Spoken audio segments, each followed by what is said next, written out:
السبب الحقيقي لاعتقال الصحفيين الجزائريين البارح من طرف مسؤولين الامن المغربي.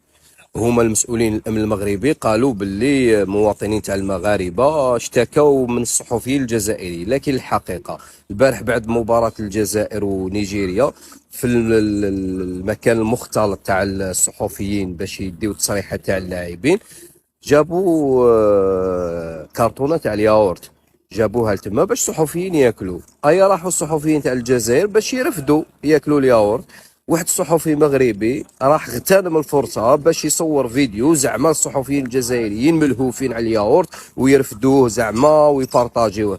شتو الخبث، شتو النذاله، الحقاره وين توصل بهم. زعما وشنو جبتوا الياورت باش ياكلوه الناس؟ علاش كيروحوا يرفدوه تروح تسابق باش تصورهم زعما باش تبارطاجيها باللي ملهوفين؟ هذه هي الحقيقه.